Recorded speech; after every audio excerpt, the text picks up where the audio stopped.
The Columbia River is just a darker strip beyond the sagebrush. Your headlights die at the checkpoint, replaced by flood lamps and a soldier's hand signal. Your photo badge hangs where they can see it. Inside the fence, even your footsteps sound classified. The night shift isn't quieter. It's just less witnessed. This is your life, level by level, inside Hanford's Reactor. Act 1 Graveyard Shift, White Badge Eyes.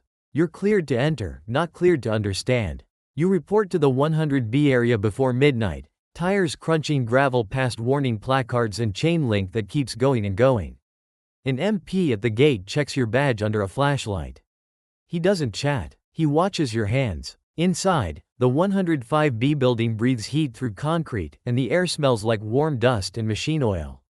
The control room is a box of light, banks of instruments, clipboards, and that walled 2004 Panellit gauges, each one a small round eye tracking water flow and pressure through a single process tube.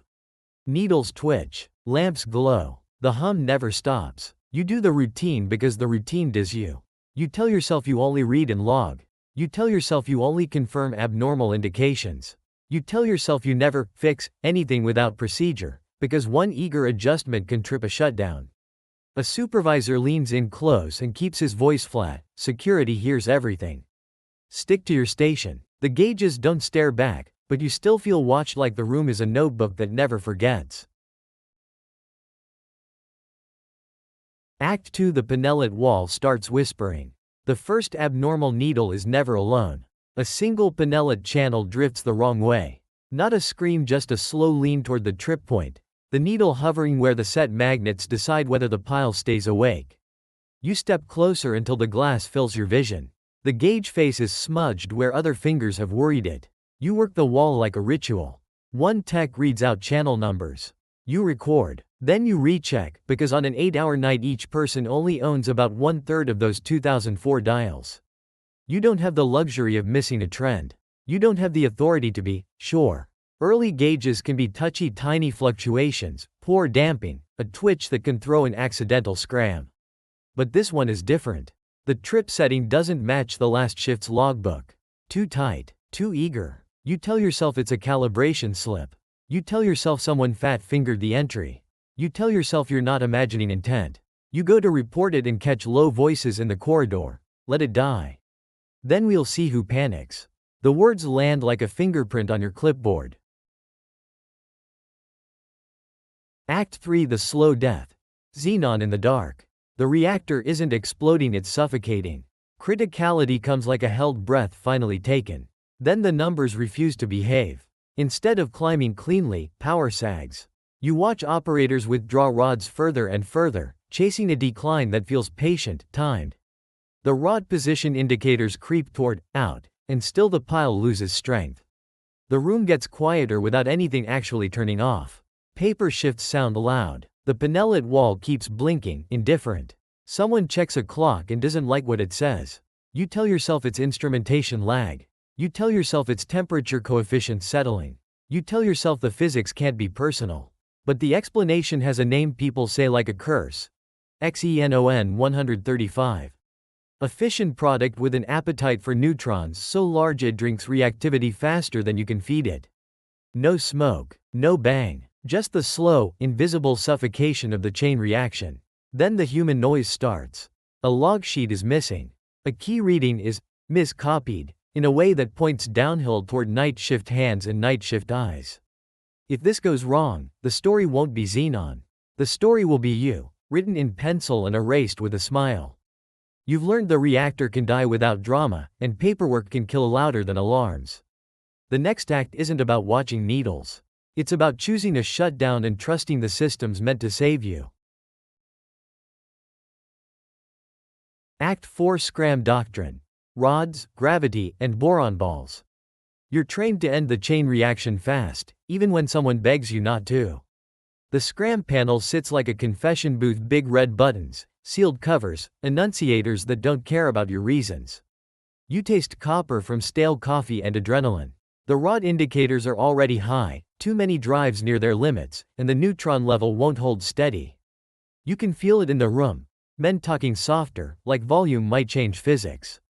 Procedure is a thick binder with tabs, and you know the order by muscle. Trip set points. Verify flow. Confirm power range. When the call comes, you don't argue with it, you execute it. Control rods drop by gravity, not by persuasion, and the thud you imagine is heavier than the concrete. You tell yourself the system is built for this. You tell yourself gravity doesn't take bribes. You tell yourself a clean scram is proof you did your job. If rods don't finish the job, the last resort is the boron ball system hoppers that can dump neutron poison into vertical channels like pouring sand into a clock. You learn the safest act in the building can still look like sabotage to someone who needed you to hesitate. Act 5 Health Instruments. The body scan and the quiet math. You're measured in counts, not feelings. After the scram, the plant doesn't feel quiet. It feels exposed. You walk the corridor with your badge turned inward without thinking. Past, danger, radiation, signs painted like they'll outlast you. At the change house, the air is damp with laundry steam and disinfectant, and everyone moves fast but not hurried like speed might look guilty. Health Instruments waits with clipboards and calm faces.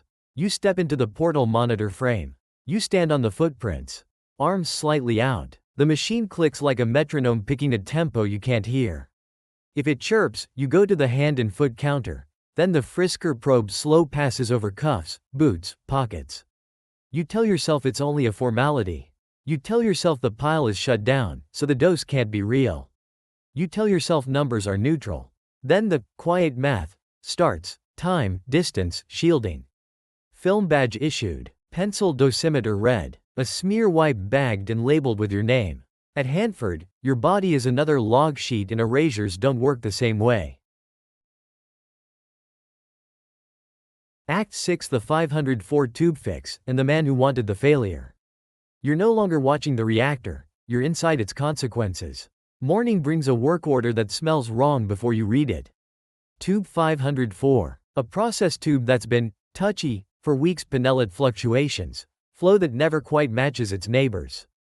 Now it's flagged for a fix while the pile is poisoned and touchy, the worst time to pretend you're in control. In the maintenance bay, you lay out the physical world of the reactor. Torque wrenches, graphite dust on gloves, caps that fight you, aluminum that feels soft until it doesn't. You hear the river pumps in the distance and the faint tick of instruments on the belt of the health instruments man assigned to your job. You tell yourself it's a standard tube replacement. You tell yourself the paperwork matches the hardware. You tell yourself nobody would gamble with a reactor just to win an argument. But one engineer keeps showing up where he doesn't belong. Too close. Too curious about how far you can push the rods back out after xenon. He asks for readings twice, then asks who wrote them. When you finally seat the tube and restore flow, you realize the real repair wasn't metal, it was narrative, welded over the night shift like a patch on a pressure vessel. By the time you leave the fence line, daylight feels like an interrogation lamp. The reactor sits behind you, cooling on paper, still alive in procedures, still alive in the parts of your mind that count and recount. You can scrub your hands raw. You can turn in your badge. You can sleep. But the Panellit needles keep moving in the dark, and you keep reading them.